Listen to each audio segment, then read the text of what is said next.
Hello friends. 15 महीने की भयानक लड़ाई के बाद 19 जनवरी 2025 को इजरायल और हमास के बीच सीज फायर एग्रीमेंट लागू हुआ। इंटरनेशनल मीडिएटर्स की मदद से बनाया गया यह समझौता खून खराबा खत्म करने और रीजन में नॉर्मलसी लाने का एम रखता है। सीज फायर इंटेंस निगोशिएशंस और हॉस्टेज रिलीज प्रोसेस पर डिस्प्यूट्स की वजह से लास्ट मिनट डिले के बाद आया। सिचुएशन अभी भी टेंस है, जैसा कि इजरायली एयर स्ट्राइक से पता चलता है, जिसमें सीज फायर से कुछ घंटे पहले ही गाजा में 19 पैलेस्टीनियंस मारे गए। स्ट्राइक्स ने ट्रूस की फ्रेजिलिटी और दोनों साइड्स के बीच डीप मिसट्रस्ट को दिखाया। चैलेंजेस के बावजूद सीज फायर वायलेंस के साइकिल को तोड़ने और देर तक शांति बहाल की तरफ काम करने का एक महत्वपूर्ण अवसर प्रदान करता है। एग्रीमेंट की पहली टेस्ट इनिशियल हॉस्टेज रिलीज के साथ हो चुकी है।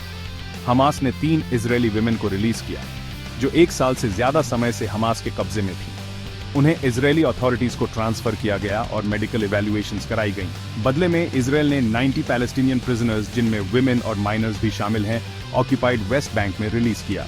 इंटरनेशनल कम्युनिटी ने सीज फायर का कॉशियसली ऑप्टिमिज्म के साथ स्वागत किया है। वर्ल्ड लीडर्स ने दोनों साइड से एग्रीमेंट की टर्म्स का पालन करने और गुड फेथ निगोशिएशंस में इंगेज होने का आह्वान किया है। यूनाइटेड नेशंस ने गाजा को ह्यूमैनिटेरियन एड बढ़ाने का वादा किया है, जहां ह्यूमैनिटेरियन सिचुएशन अभी भी बहुत बुरी स्थिति में है। कॉन्फ्लिक्ट ने दोनों साइड्स पर, खासकर गाजा में, बहुत बुरा असर डाला है। पैलेस्टीनियन डेथ टोल चौंका देने वाला है। यहां पर 46,913 लोग मारे गए हैं, जबकि 1,129 इजरायलीज ने अपनी जान गंवाई है। वॉर ने 1,25,000 पैलेस्टीनियंस को घायल और 1.9 मिलियन को बेघर कर दिया है।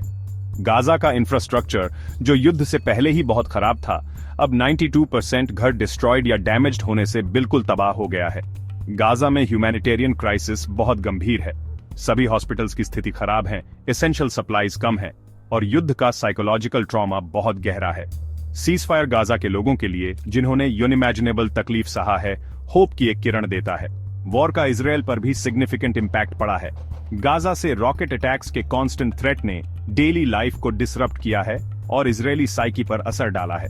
कॉन्फ्लिक्ट ने इजरायली सोसाइटी के भीतर डिविजन्स को भी गहरा किया है, जैसा कि सीज फायर एग्रीमेंट के प्रोटेस्ट में गवर्निंग कोalition से फार राइट ऑत्समा यहूदिट पार्टी के सरकार से समर्थन वापस लेने से पता चलता है।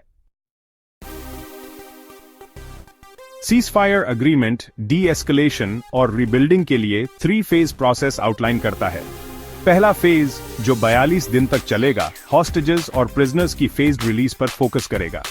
हमास से टोटल 33 इजरायली हॉस्टेजेस रिलीज करने की उम्मीद है, जबकि इजरायल लगभग 1700 से 2000 पैलेस्टीनियन प्रिजनर्स को फ्री करेगा। इस फेज में गाजा के स्पेसिफाइड एरिया से इजरायली फोर्सेस की वापसी भी होगी। एग्रीमेंट का दूसरा फेज दोनों साइड्स द्वारा शेष बचे हॉस्टेजेस को रिलीज के लिए निगोशिएशंस पर केंद्रित करेगा। यह एक कॉम्प्लेक्स और सेंसिटिव प्रोसेस होने की संभावना है, क्योंकि कुछ हॉस्टेजेस का किस्मत अभी भी धुंधला है। यह स्पष्ट नहीं है कि गाजा में कितने हॉस्टेजेस बचे हैं। एक अंदाजे के मुताबिक 94 से 100 तक हैं। एग्रीमेंट का तीसरा और फाइनल फेज गाजा के रिकंस्ट्रक्शन के लंबी और मुश्किल टास्क पर फोकस करेगा। इसके लिए ह्यूमैनिटेरियन एड और इंटरनेशनल कोऑपरेशन की जरूरत होगी।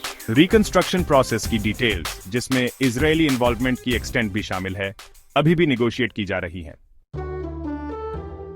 सीज फायर एग्रीमेंट पीस की तरफ एक फ्रैजिल और अनसर्टेन स्टेप है। आगे कई चैलेंजेस और पोटेंशियल पिटफॉल्स हैं।